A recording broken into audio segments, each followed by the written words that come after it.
October 1st, 1931.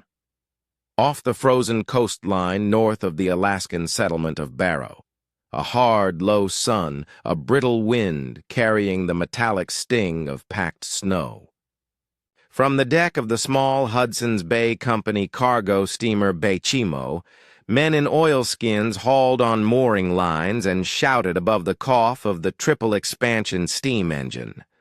The ship, built in 1914 at Lindholmen's shipyard in Gothenburg and originally christened Ångermanälven, had been repurposed as a northern freighter for the Hudson's Bay Company, a workhorse on the seasonal run exchanging provisions for furs at Inuit trading posts along Victoria Island and the Arctic coast. She was a solid, steel-hulled cargo ship of roughly 1,322 tons, not built as an icebreaker, but stout and familiar to the men who kept her engines fed with coal and the wireless keyed by the operator when radio calls were possible.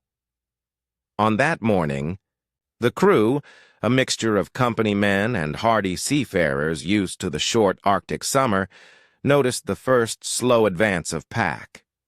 A fog bank lay along the horizon like a rolled sheet. The navigator checked his chart and the Thompson steering compass, the barometer reading sagging just beneath the steady line it had held for days. The cargo hold smelled of pelts and oilcloth, cedar trunks, and salted provisions.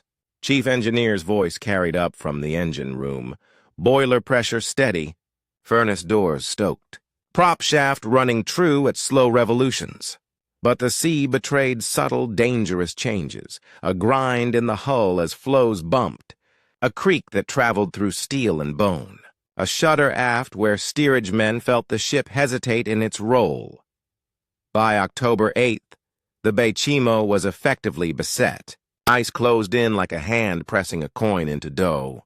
The captain, an experienced master whose face bore the weathered map of many Arctic seasons, ordered the men to prepare for the worst.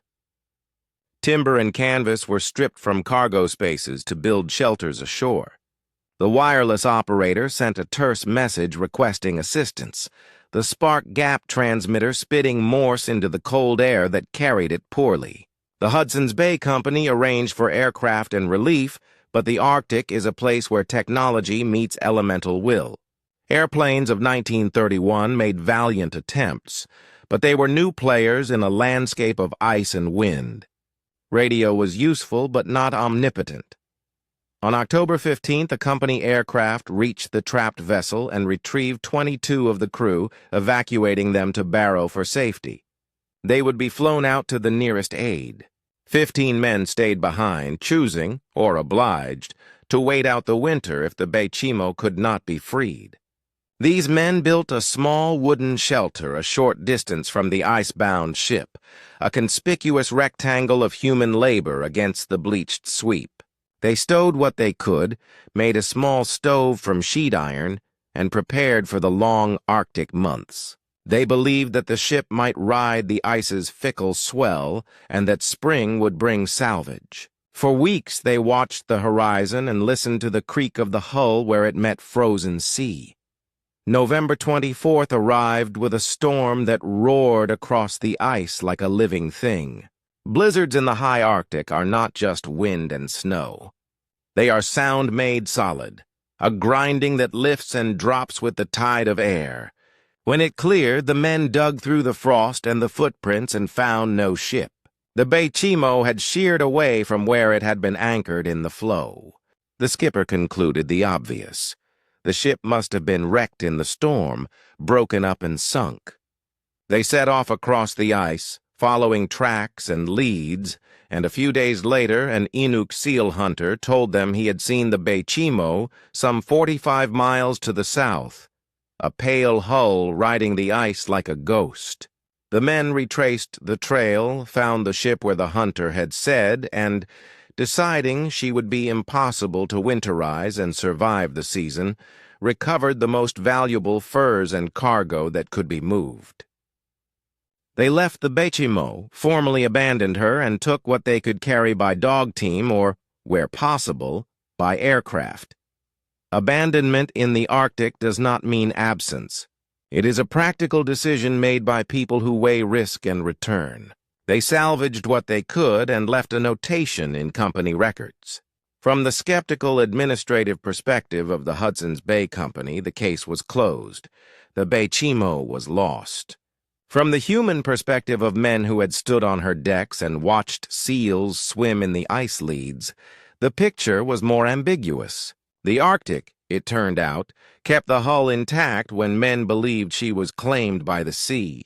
Over the coming months and years, the story that the Baychimo had broken up would be tested by repeated, unsettling sightings, a profile against the horizon, a hull encased in frost, a derelict where no derelict should be.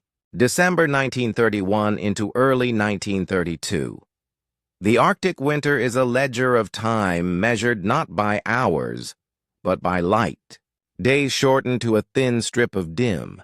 The cold begins to bake the sea into a moving landscape.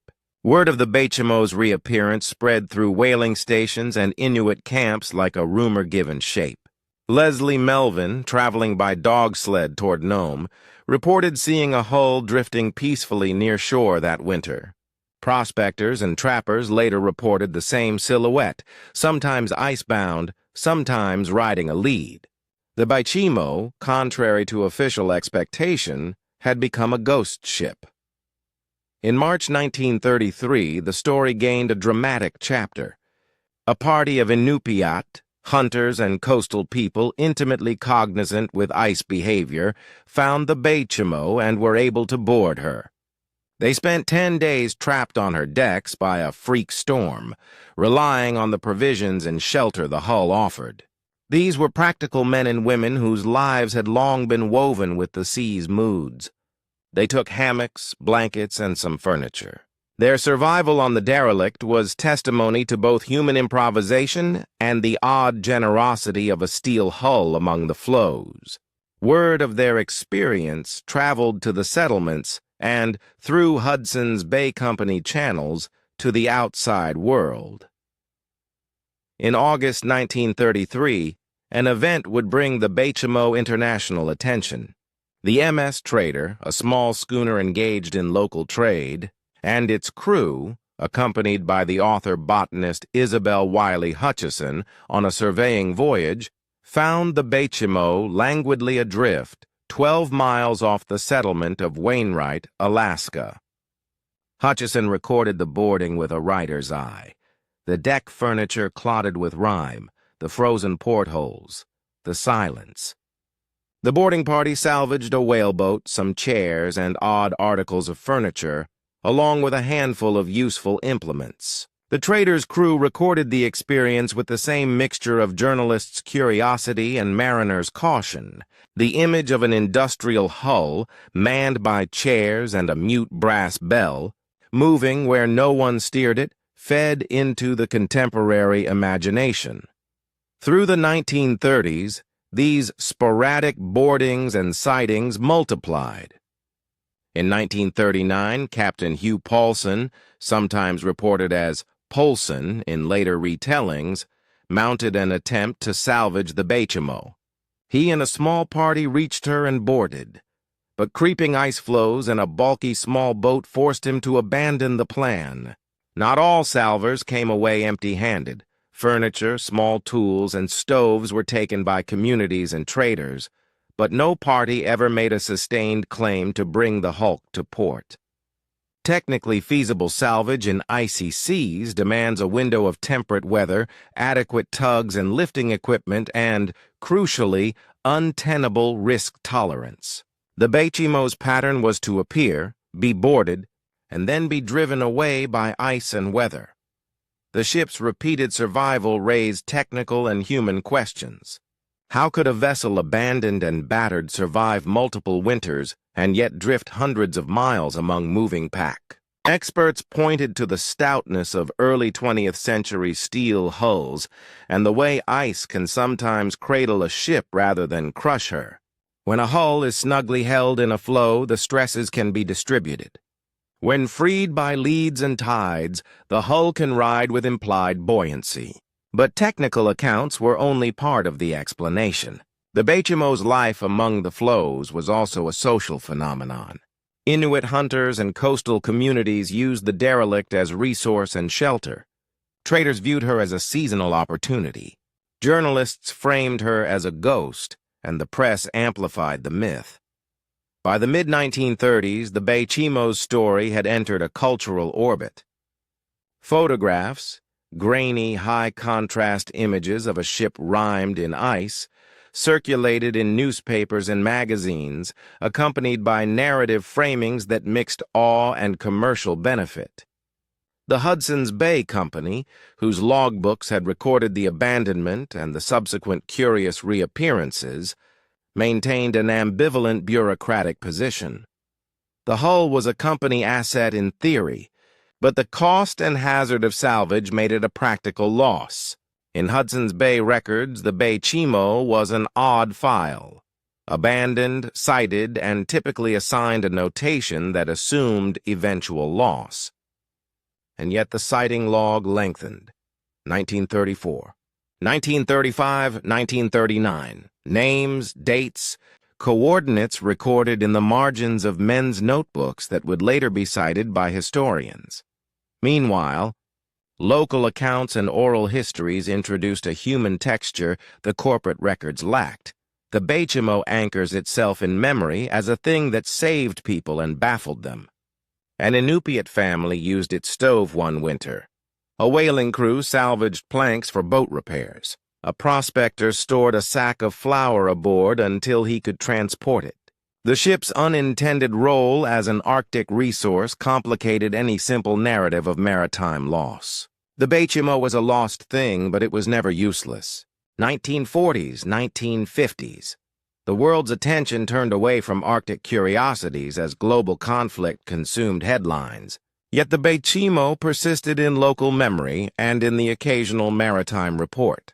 The wartime years limited exploratory voyages and civilian salvage operations in the northern latitudes, but word of the wandering hull continued to congeal into stories told at wharfs and in northern trading posts. After the war, as aviation and shipping reoriented toward peacetime commerce and exploration, interest in the Baychimo revived among adventurers and salvage entrepreneurs who saw both profit and legend in a rusting hull adrift amid the Beaufort Sea. By the late 1940s and 1950s, occasional boarding parties and attempts at salvage were recorded. One account, sometimes enshrined differently across tellings, claims that in 1947 or 1949, a salvager attempted to claim the Baychimo only to be thwarted by the very dynamics of the pack. Ice would close, a sudden freeze could grip the stern, or a lead would open and allow the hull to slide out of reachable distance. Mariners familiar with northern latitudes know this alternation of opportunity and hazard intimately. A small window to act can vanish in a matter of hours. Technically, a derelict like the Baychimo presented complex challenges. She lacked a crew to maintain pumps. She had no functioning radio. Seams had been stressed by seasonal expansion and contraction. Even if a salvage company had arrived with tugs and cutting gear, they would have faced the risks of working in moving ice, launching boats amid flow fields, and protecting men against hypothermia and crushing cold. Insurance underwriters priced such operations as speculative ventures. The Hudson's Bay Company, weighing the accounts of sightings against the expense and risk of mounting an operation, maintained its official position. The ship was lost, recorded as such in ledgers that balanced fiscal prudence and corporate caution. Into this technical stew poured narratives of the uncanny. The Baychimo became a folklore figure, the Arctic ghost ship whose hull haunted coasts and whose bell, some said, could sometimes be heard in the night winds. Writers and radio broadcasters took these images and amplified them, converting sightings into motifs of mystery. For Inuit and Inupiaq communities, who had practical interactions with the hull, the ship's story was more textured and less vampiric. The Baychimo was a platform, a resource, and sometimes a shelter. Oral histories emphasize practical details: how to kindle a stove in a cold bilge, how to strip useful timber from a rotting deck, how to move with sled teams to retrieve cargo. The Cold War era brought renewed official curiosity. The U.S. and Canadian coasts became arenas of heightened surveillance and interest in Arctic logistics. In 1962, Inuit observers reported a sighting of the Baychimo drifting along the Beaufort Sea coast. Later, in 1969, a final recorded sighting placed the ship frozen in pack ice between Point Barrow and Icy Cape in the Chukchi Sea. After that, the Baychimo disappears from verified record. Did she finally break apart and sink? Did she rest on the seabed, crushed by age and ice?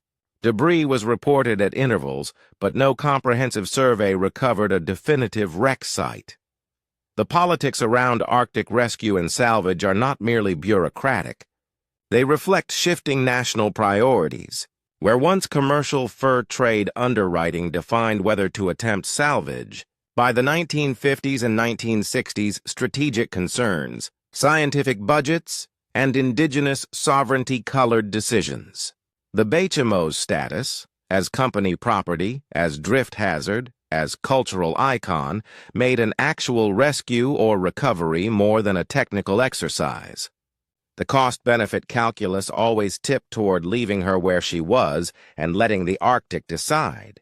Yet the cultural life of the Baychimo only intensified. Photographs taken by explorers and traders circulated. Magazine pieces romanticized the ghostly prow against a low Arctic sun. Museums and researchers later collected oral testimony and field notes. The Baychimo's repeated faces in the sky of maritime lore, sighted, boarded, salvaged in bits, and then gone, made her a parable about human hubris against elemental slow violence. She had become an object lesson. A ship can be built for commerce, and then, in the wrong circumstances, become a thing that continues to mean long after its owners have closed their books. Point Barrow, Chukchi Sea. Inuit hunters reported a locked hull in the pack ice, the last widely documented sighting of the Baychimo. By then, decades of narrative had accreted around her. Headlines, oral histories, salvaged chairs, and barnacled planks used on shore. But a final photograph or a definitive survey did not materialize. The 1969 report places the vessel frozen and immobile, her steel skin a map of time and salt. After that, the logs go silent. The ship is presumed sunk, but presumption is not closure. It is the archive's polite way of marking a lost object as probably gone. In the decades following, scholars, filmmakers, and Arctic historians have probed the question, what does the Baychimo teach us? On one level, the answer is practical. Early steel hulls, when beset and freed in certain ways, can survive surprisingly long. Ice can cradle as well as crush. On another level, the story is social. The Baychimo functioned as an emergent commons for Arctic peoples who adapted to its presence, taking shelter, warm stoves, and planks as seasonal needs demanded. On yet another plane, the Baychimo is symbolic, a modern industrial object that took on a life beyond its commerce, becoming a ghostly interlocutor between human intent and an environment that decides by other rules. Modern salvage interest revived intermittently. In 2006, the state of Alaska funded a project to try to locate the Baychimo using sonar and historical triangulation. The effort returned no conclusive wreck site. Technology is both friend and irony here. Sonar might find a hull under thousands of meters of cold water, but the cost of mounting such an expedition, in ships, in time, in environmental permitting across international waters, is significant. Even with modern tools, the Baychimo resists being pinned down. She remains, for now, a story whose last physical whisper has not yet been recovered. The Baychimo's afterlife is also archival.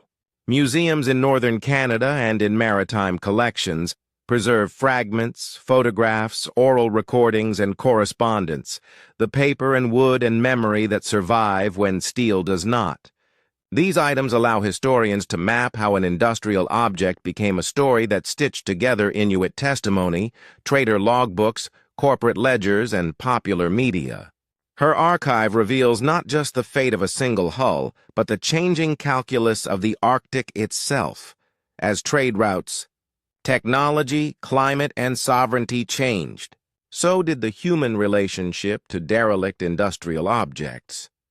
If you stand now on a wind-swept Arctic shore and imagine the low profile of a ghostly hull riding the flow, recall that the Baychimo's tale is not only about maritime misfortune. It is about resilience, of men who survived on her decks in storms, of coastal communities who reused her materials, and of a story that outlived its makers. It is about how objects move through human networks and into narrative. The Baychimo's drifting life taught people how to see and cope with risk in an environment that does not submit to schedules. Ultimately, the Baychimo remains a ghost because she embodies an irresolution we understand well. Some questions cannot be closed by ledger or law, only by continued inquiry and by the patience of communities that keep them alive in memory. The Arctic keeps her secrets, and sometimes those secrets become more instructive than any clean report. The Baychimo taught caution and adaptation. She also taught storytellers that the sea preserves, in its own slow grammar, a catalog of human attempts and human failures.